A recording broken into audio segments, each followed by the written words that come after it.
has now sent B-2 stealth bombers and its third aircraft carrier, the USS Nimitz, to the North Korean region this weekend. North Korea reportedly prepping by conducting evacuation drills and blackout exercises while also releasing the statement that they are a nuclear power and not worried at all by President Trump's threats to destroy them. The president headed to South Korea next week, forcing many to ask if Kim Jong-un will conduct one of his famous missile tests while the president's in town. Is there an end in sight? And will any of it be peaceful? I hope so. But let me discuss with former CIA officer and the president of Diligence, LLC, the very diligent Mike Baker. Welcome back to the show. Thanks very much, Kennedy. Thank you. So let's discuss. What do you think the chances are that Kim Jong-un pops off and sends one of his missiles into the sky? Well, let's see. Personally, I'm hoping it doesn't happen. Obviously, millions and millions of others are. My wife's over in Tokyo right now for the next couple of weeks, so I think his minions have advised him not to do anything to personally piss me off. But I think that it is a possibility, and it may be more than a possibility, may be likely, because the regime in the past have either fired off a missile or conducted a nuke test around an event, around an activity, whether that activity is because they're feeling disrespected or whether it's because something else going on globally. So Trump's visit to the region, including to South Korea, that, by the way, could well prompt this. We saw that when the president of China visited the United States, when the United States and South Korea conducted joint military exercises, and with the president, potentially visiting the DMZ and being in the region. Kim Jong-un is a waddling tantrum. I would say walking, but he's gouty and slow. And all you know what he is? He's a Todd Pot. He's a toddler and a despot put together. He's a Todd Pot, and he's getting ready to throw his Todd Pot. Yeah, exactly. And maybe I could patent that. Yeah. But here's the problem: is that Secretary Mattis has now been up to the DMZ. He's been over there. This is his second visit to South Korea and to Japan, which shows the importance of it to this administration. And Secretary Mattis is basically just laying out the facts. I mean, there's been some pushback in the media saying, oh, you might be inflaming this issue by talking about the threat of escalation of a nuclear attack. Yeah. But the reality is he's saying, look, these are the facts on the ground. We're at this point now because of North Korea's own doing, because of their 20-plus years of bypassing sanctions, of paying no attention to common sense, continuing to build their nuclear and ballistic missile capabilities with the help of the Iranians, the Chinese, and the Russians. This is where we are now. So we can either accept the idea of a nuclear-armed North Korea. Okay, but that's my question. Will the United States and our allies, particularly in the region, South Korea and Japan, will they accept that reality? Well, so far, no. I mean, Secretary Mattis said he can see no conditions under which the U.S. would accept that. So if we set that off the table, and anybody in their right mind would not want Kim Jong-un to have a closet full of nuclear weapons, sitting on top of ballistic missiles capable of reaching the U.S. So if we set that off the table, that means what else can we do? What are our options? We've had 2+ decades of failed diplomatic effort and half-hearted sanctions. So maybe that's not the answer. Maybe the answer is what we're trying to do: enhance sanctions, keeping a great deal of pressure on the Chinese and others to actually this time adhere to those sanctions. And possibly our only other options are we have to think through and prepare for, and hope that we never have to use it, a military response. Or we work with the Chinese, and here's a thought: maybe the Chinese realize that now is the time to enact some type of regime change. And if anybody can do it, the Chinese can. Absolutely right.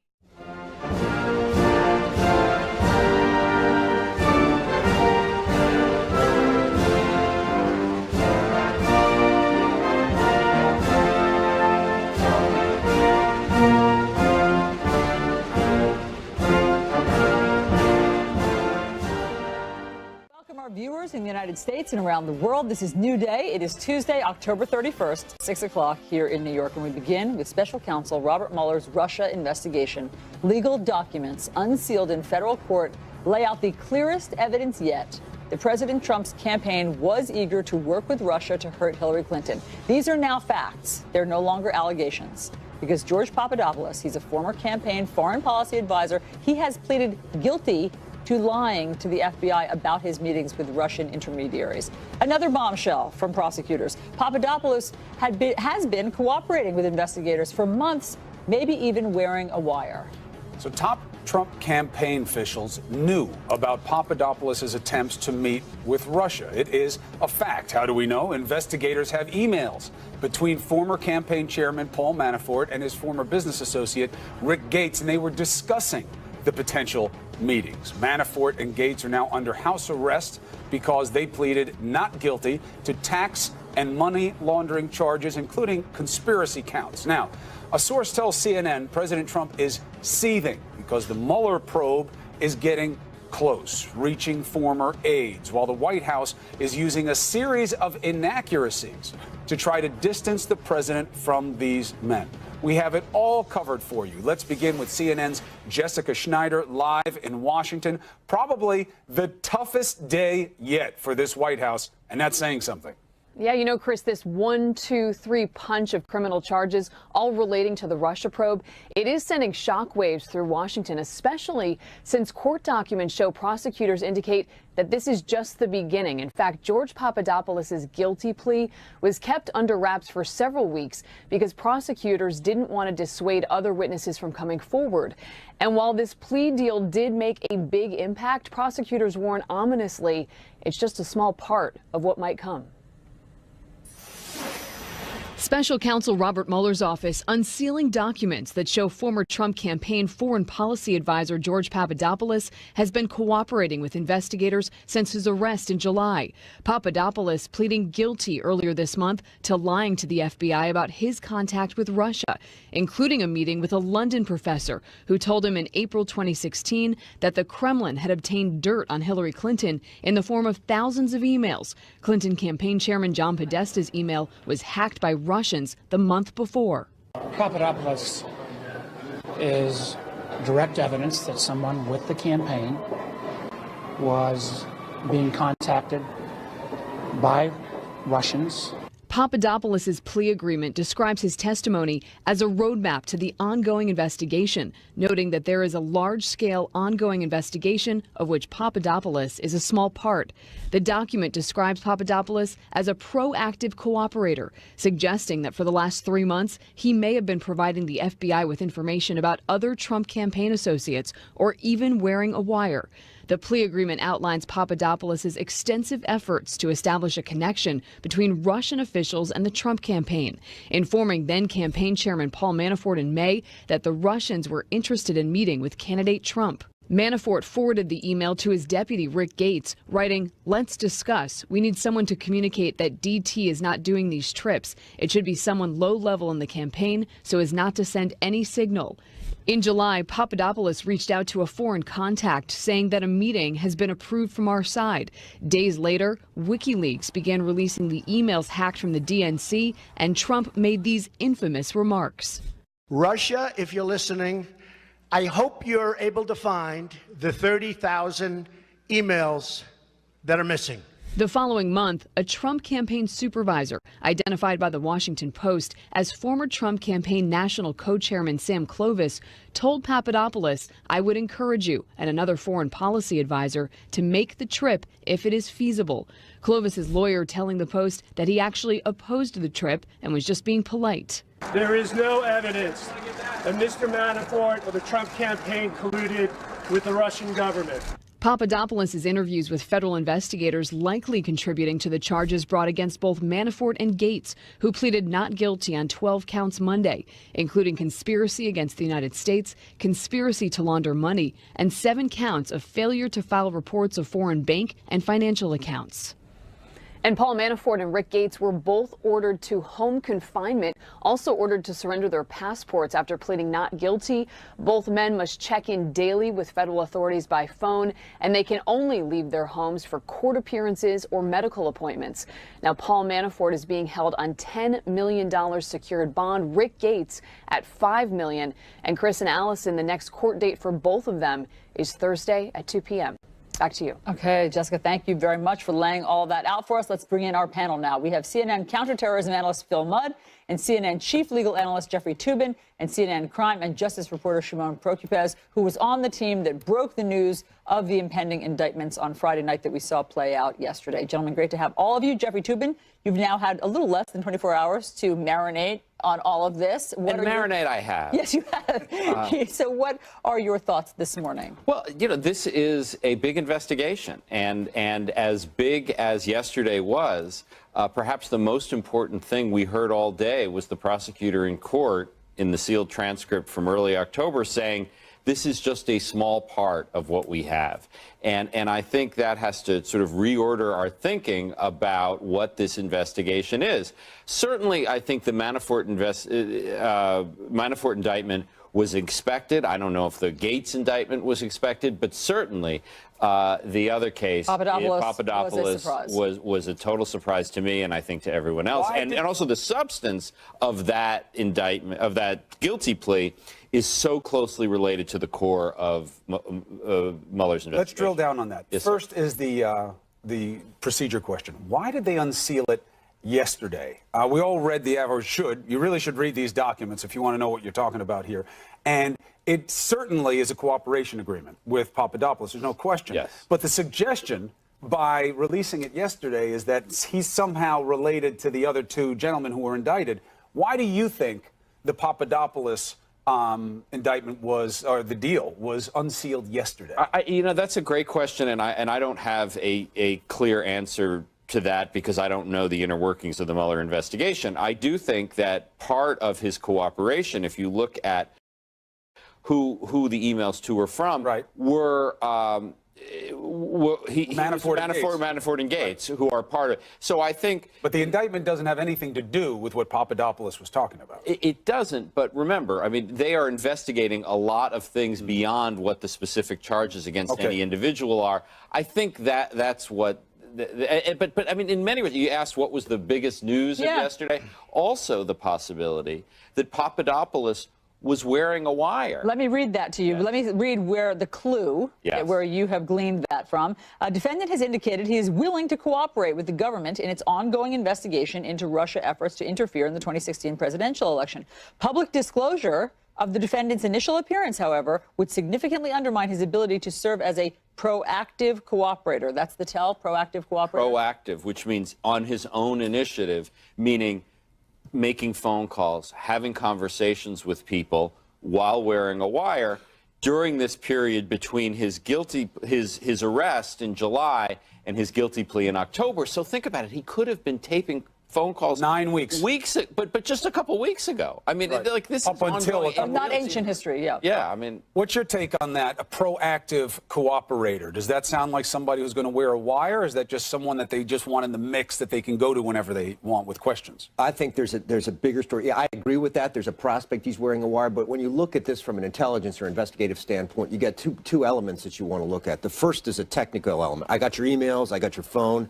That gives me pieces of a story, bits and pieces, a human being who can actively reach out to somebody, have a conversation. What do you mean by that? Who's interested in this? Who's talking about this issue?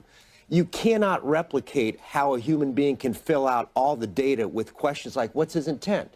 What do people talk about when they sit around for dinner and they talk about the Russia investigation? What do they talk about in terms of who might be implicated? Filling in the dots when you have a ton of data behind it is really important. Shimon, obviously you and the team have been, leading the charge in terms of reporting all of this. So let's talk a little bit more about Papadopoulos and what we know about him, because as you know, Sarah Sanders in the White House is trying to downplay the fact that he was part of the campaign and a foreign policy advisor, though he emailed the campaign something like 11 times. Here's a significant email, and this comes from the statement of the offense earlier this month. The government notes that the official forwarded the defendant Papadopoulos' email to another campaign official without including defendant Papadopoulos and stated, "Let's discuss.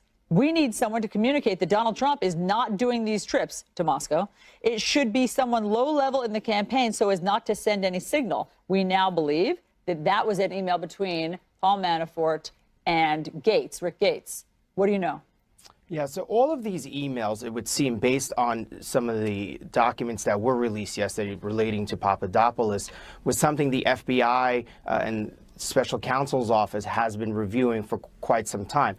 And in the plea hearing where Papadopoulos took the plea and agreed to plead guilty, they talked a little bit about that, about emails, about information that they've been able to obtain, which they have used, they say, quote, to build a roadmap into the investigation. So Papadopoulos has been sitting with them, with the FBI, for hours, for days perhaps, for months perhaps, going over pieces of emails, communications, Skypes. He apparently was Skyping with people in Russia, talking about coming there. This is all of the information the FBI now has, and all of that, which I think is so important, is helping them take a look, sort of be inside the Trump campaign national security team. Right. That is a huge, huge advantage for the FBI to be able to have all of that information, to have eyes into the campaign, into the national security team, and who was surrounding Papadopoulos, advising Papadopoulos.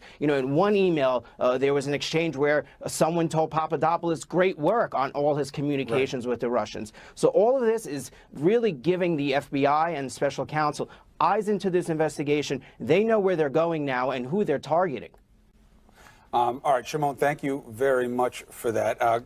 Look, what this does is this universe of fact is it separates Papadopoulos from the Carter Page defense. Carter Page went on TV last night. I can't believe anybody who's advising him thought that was a good idea for him to go on. But he's just a volunteer. So was Bannon. So was Manafort. Right. All right, so that is, that's a red herring. That's just something to chase away the reality here.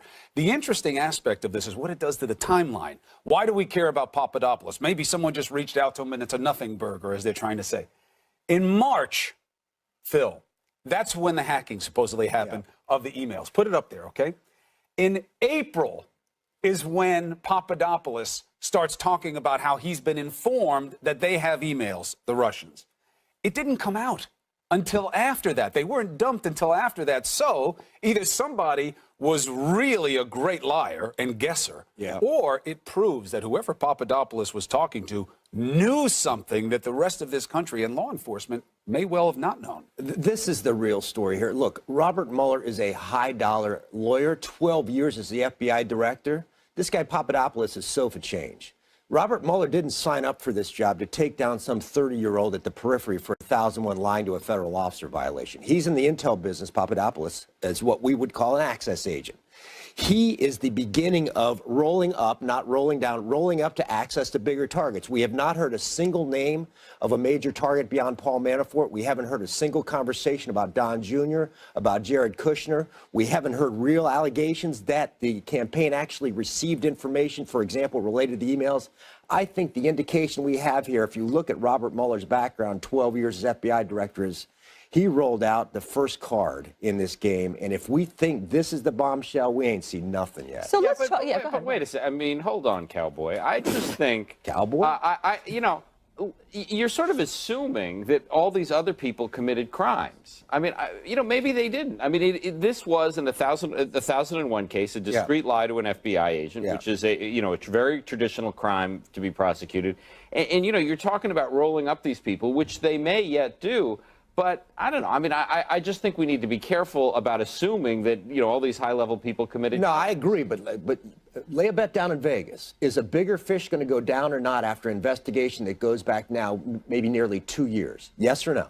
I'm going to say yes. Oh, well, I'm going to say I don't know.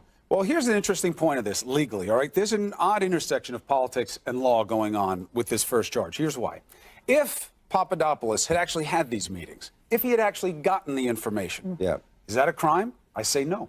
It's not aiding and abetting under the law, the federal law that they're looking at. I'm not talking about because there's no collusion law, you're saying. Well, the collusion is an operative concept. There'd be a conspiracy charge, right, which is what we see with Manafort and Gates because of what they're doing. But it has to be a conspirasi to violate some law. It's not just conspiracy. But it's important for people to get the distinction. Yes, I understand. If you go and meet with the bad guy, which here would be a Russian hostile foreign nation, their agent, you still have to aid and abet in the furtherance of an illegal action. So to get somebody on a crime, Phil, you're not going to have to just show that I met, I knew, I wanted, I took. It's going to be that you have to show that they did something to help a Russian agent break the law. And I think that's a pretty high bar. I agree with that. It's a very high bar, but I think you got to know a lot more about the facts. Here, I'm going to sort of take. But I'm just saying where we are right now. If the Trump campaign, whoever it is actively working with the Russians to get the access to these stolen emails, I'm not sure that isn't a crime. That may well be a crime. Access to the stolen emails, as opposed to helping them steal the emails. Yeah, That's a I material understand that those are material differences, but I would not want to be one of the Trump people. Me either. Yeah, but either way, today there is evidence that they were open and willing to work that's not a crime. with the Russian government. That's not a crime, though. But look, it may be, all of that may be impeachable offenses. I'll tell you what it also isn't. It ain't a hoax, and it ain't a witch hunt. That's what Papadopoulos lets us know now. This was real, and he owned it, and he has the proof, and it could be, as we heard yesterday, just the end of the beginning. All right, gentlemen, thank you very much. Cowboy, good mask. President Trump seething over these criminal charges, even though the president said he wouldn't fire the special prosecutor. But that was on October 16th. We're in a different world today. Is there an effort underway to undermine or remove Mueller? We discuss the proof next. House with the latest. Hi, Joe. Good morning, Allison. For the last 24 hours for the White House, we really have had something old and something new. The guilty plea by Papadopoulos certainly was something new. Here's a former campaign advisor, and they really didn't know exactly what he did. At least that's what the White House said. They were scrambling to try to figure out, explain, even minimize his interactions with the campaign. President Trump was seething as he watched the news play out on TV about the Mueller investigation, according to a source close to the White House. The source telling CNN that the president expected the indictments of former campaign chairman Paul Manafort and aide Rick Gates, but was surprised by the revelation that another aide, George Papadopoulos, pleaded guilty to lying to the FBI and is cooperating with authorities. Mr. Trump spent much of the day hunkered down with his legal team in the White House private residence, growing increasingly frustrated after seeing video of Manafort arriving at the FBI field office to turn himself in.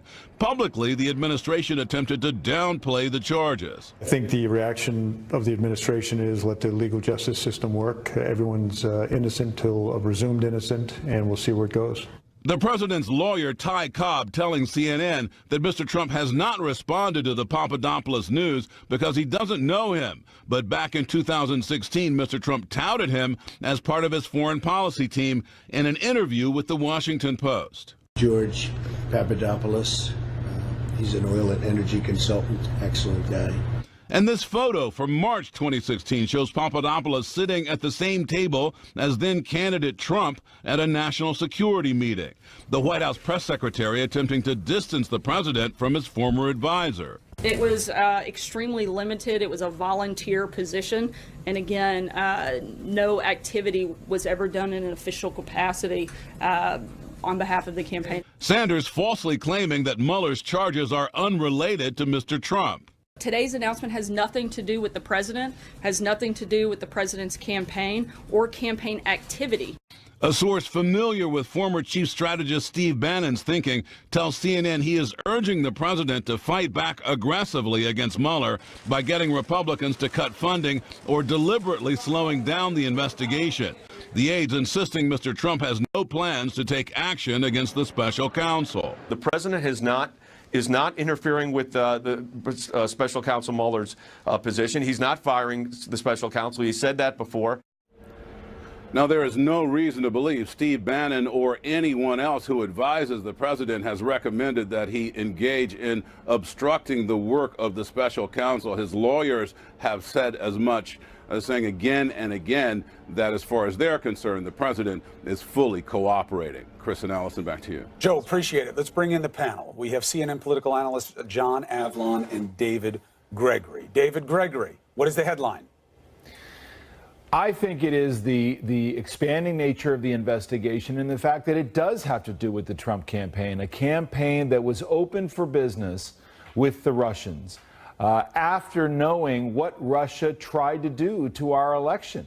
And the fact is that the president, regardless of what the impact or the end point of this investigation is, still has not stood up and said this was horrible what happened and what Russia did to try to undermine our election, and we are going to fight back. We're going to take action to make sure it doesn't happen again. We have to start with that original point, which is he seems to be totally unconcerned about what happened here.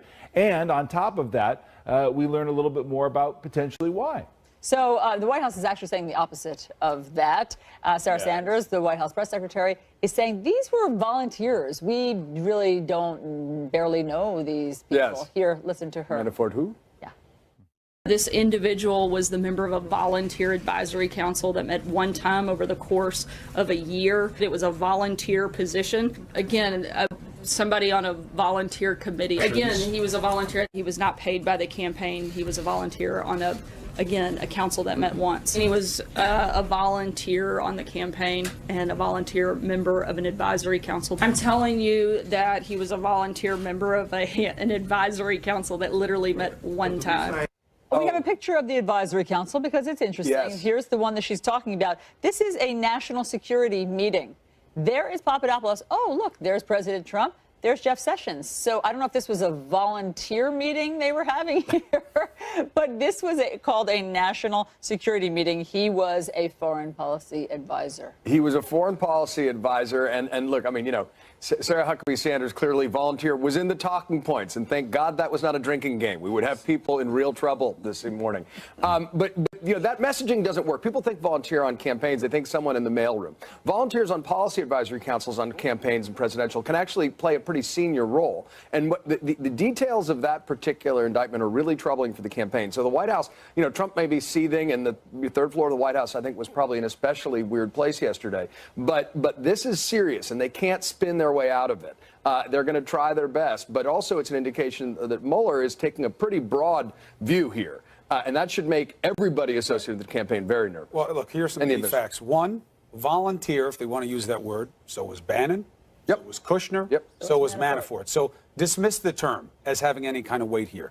Second of all, they paid a lot of attention to this guy. They have an email where Manafort and Gates were talking about Papadopoulos' incessant suggestions that they meet with Russians/Putin. Third of all, the president knew his name and described him as a good guy. That matters. Sanders' desire to kind of dismiss what the president of the United States says about somebody is silly. And then the biggest indication, David Gregory, is Mueller wanted this guy. Right. And they had him working with them for at least 9 weeks. Jeffrey Toobin believes that the language in the cooperation agreement is suggestive of perhaps having put a wire on him. So why would they go to that effort to get a cooperation agreement with somebody who was so meaningless? Right, exactly. And, you know, history is so instructive here, right? Go back to the early days of the Watergate investigation when at that same podium, the White House spokesman called the Watergate break-in a third-rate burglary. So history tells us things about how administrations respond to this. Let's also use the Hillary Clinton test, shall we? Because I always think that's instructive. What would Republicans be saying if President Hillary Clinton were facing this fact set? I think we know. I think they'd be calling for her impeachment. They'd be saying what they're saying right now, David, which is she should be the target of the investigation. Right. There's indisputable evidence that she colluded with Russia. But I just want to point out that, again, we don't have to go beyond the facts that we know about right now. We don't have to do that. What we know is that there is evidence that the Trump team at various levels, including his son, they were open for business to work with the Russians to interfere in the election. That's what we know. We don't know if somebody actually committed a crime yet. We just know about that willingness, and we know that there was the candidate who was saying, hey, Russia, I hope you can find the emails. You have evidence of an intention to collude. I know we want to get to the reaction, but just put up the timeline for a second, because it's been filled out in a way here that's really important, that really should dismiss any ideas about whether or not Papadopoulos matter. Just, if you can, put up the graphic with the timeline, all right? So, all right, in March, Trump puts Papadopoulos on the advisory panel. All right. Now, remember what else happened in March. That's when the hacking took place, okay? In April, Papadopoulos starts getting these suggestions from the Russian professor and somebody else that they should meet because they have dirt on Hillary Clinton. That's before the emails came out, okay? So these are key facts of this timeline that really tell the story of what was going on here. That point you're making is so important because it's before the emails have been stolen by, who knows, they just magically end up on WikiLeaks. There's a third-party intermediary claiming to have contacts with Russia, offering them up to the Trump campaign before that information is public. That's a key fact pattern that I think goes to solving a lot of the mysteries, in addition to, I think, showing a really troubling outreach by the campaign, this back and forth. And it also makes that Manafort email relevant because on its face, you'd say, Manafort's saying, we don't want to take these trips. Isn't that proof that he didn't want to collude? But it is also suggestive of what did they know about potentially stolen emails and their interest in They wanted them. They just wanted to shield Donald Trump from them, if you believe the email. Well, they didn't want to take the trips either. I mean, that seems clear. Sam Clovis, by the way, being the man of reason. I love that. We'll get to that. Yeah. But also, another thing we know, David, is that Republicans didn't want to talk about this yesterday. And the reason we know that is because there's this interesting clip that we're going to, in a minute, play for everybody, of Senator Grassley attempting to go out a side exit. Well, don't show it to him. Well, you're going to see his head. You're going to see a desperate head looking for a side door, getting caught up in flags. Please. Just like the Muppet Show. And that really isn't our job. That's not our wheelhouse. That's the special. No, if you'll give me, if you would. The reporters were trying to ask him questions. He didn't seem in the mood to answer them. Look, remember that the Muppet Show when they're trying to find their way out? Right. Look, you've got an administration that is actively going to start disparaging Mueller, his team being far afield. I suspect there will be some Republicans who will do the same and who will think that they ought to be focusing their efforts on Hillary Clinton. I mean, even the Wall Street Journal editorial page today saying there ought to be just as much enthusiasm in that direction as well. I think this is just the beginning of that. I just, sneaking out under the cover of the American flag is such a beautiful visual metaphor that Chuck Grassley has given us. That, I think he owns that now, and we should be thinking. Only a step behind. Yeah, keep showing it. But remember this, though, in this context of this is funny. What's not funny is none of the other. Speaker Ryan says, well, I don't know. I haven't read the indictments yet. Mitch McConnell, nothing.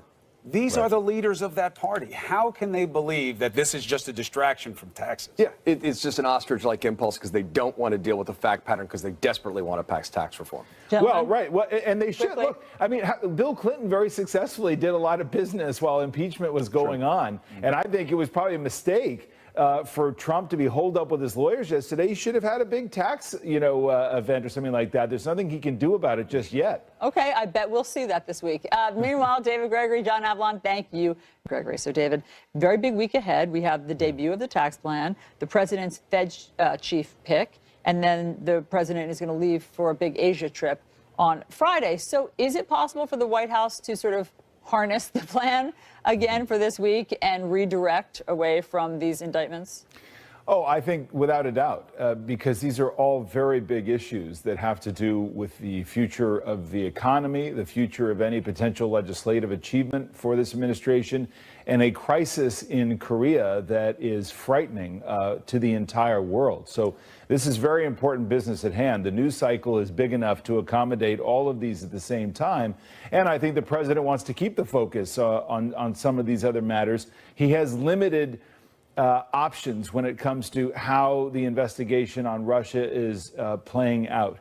He can respond to it. He can try to deflect from it. But these are other issues that he's going to drive. He needs to drive. And, the prospect of all of them are very important. Right. And the spin right now from the White House is that the Russia investigation is actually jeopardizing the president's ability to go abroad and negotiate and make deals. The Fed chair is probably the biggest decision that he's going to make economically. Sure. Tax plan is political. If he gets it through, that shows he delivered. But that Fed chair position does a lot with this economy, and that's going to be a crucial pick for him. It's one of the appointments that a president is defined by.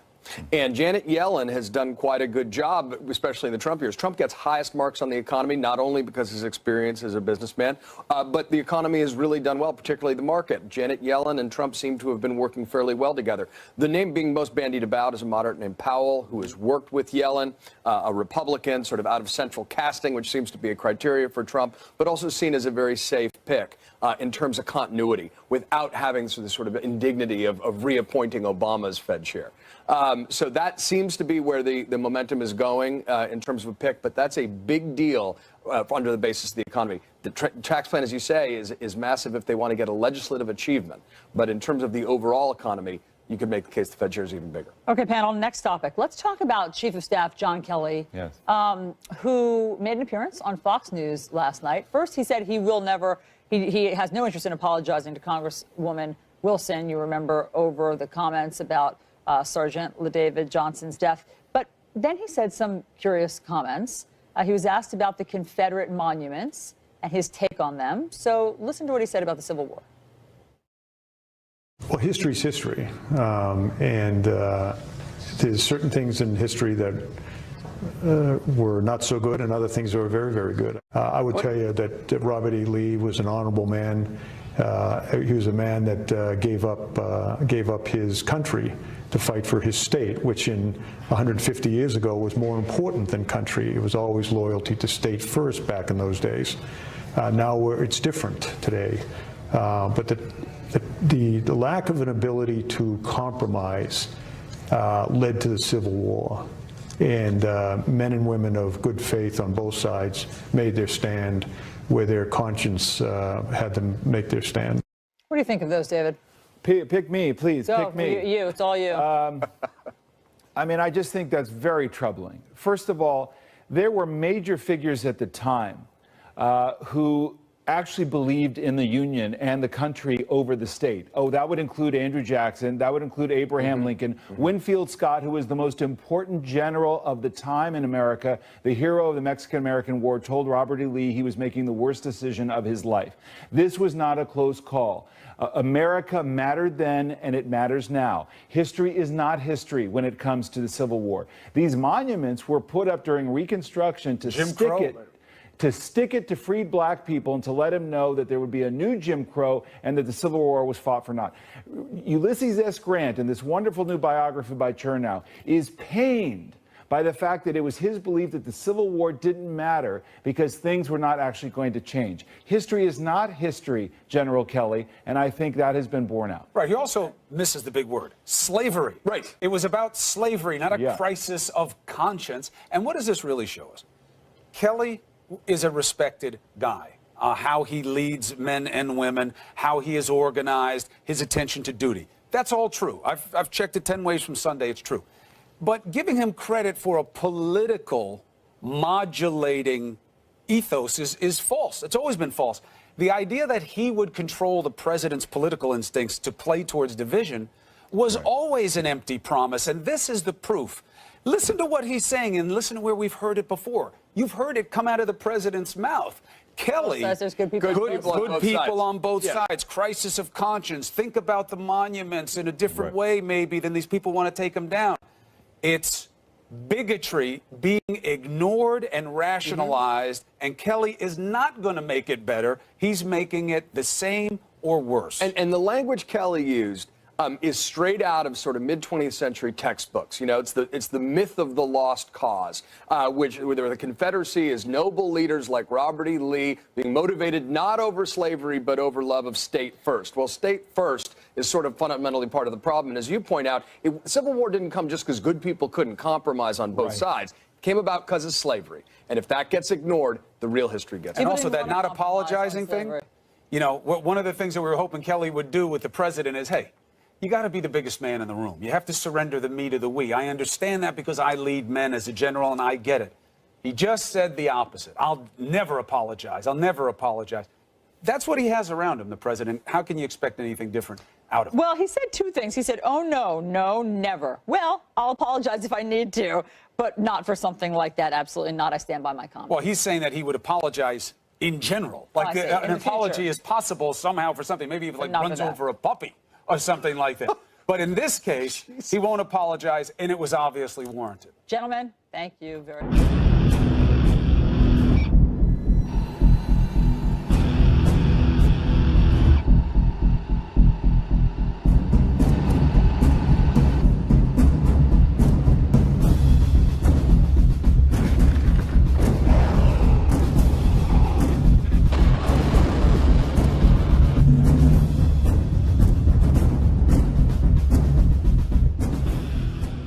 Has now sent B-2 stealth bombers and its third aircraft carrier, the USS Nimitz, to the North Korean region this weekend. North Korea reportedly prepping by conducting evacuation drills and blackout exercises while also releasing the statement that they are a nuclear power and not worried at all by President Trump's threats to destroy them. The president headed to South Korea next week, forcing many to ask if Kim Jong-un will conduct one of his famous missile tests while the president's in town. Is there an end in sight? And will any of it be peaceful? I hope so. But let me discuss with former CIA officer and the president of Diligence LLC, the very diligent Mike Baker. Welcome back to the show. Thanks very much, Kennedy. Thank you. So let's discuss. What do you think the chances are that Kim Jong-un pops off and sends one of his missiles into the sky? Well, let's see. Personally, I'm hoping it doesn't happen. Obviously, millions and millions of others are. My wife's over in Tokyo right now for the next couple of weeks, so I think his minions have advised him not to do anything to personally piss me off. But I think that it is a possibility, and it may be more than a possibility, maybe likely, because the regime in the past have either fired off a missile or conducted a nuke test around an event, around an activity, whether that activity is because they're feeling disrespected or whether it's because something else going on globally. So Trump's visit to the region, including to South Korea, could well prompt this. We saw that when the president of China visited the United States, when the United States and South Korea conducted joint military exercises, and with the president, potentially visiting the DMZ and being in the region. Kim Jong-un is a waddling tantrum. I would say walking, but he's gouty and slow. And all you know what he is? He's a Todd Pot. He's a toddler and a despot put together. He's a Todd Pot.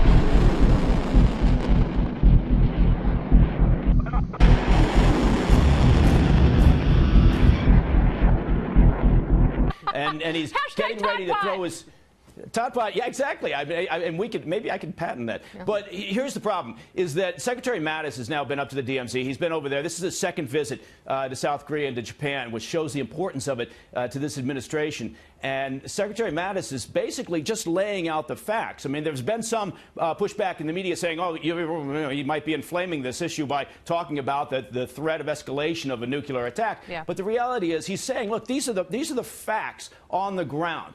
We're at this point now because of North Korea's own doing, because of their 20-plus years of bypassing sanctions, of paying no attention to common sense, continuing to build their nuclear and ballistic missile capabilities with the help of the Iranians, the Chinese, and the Russians.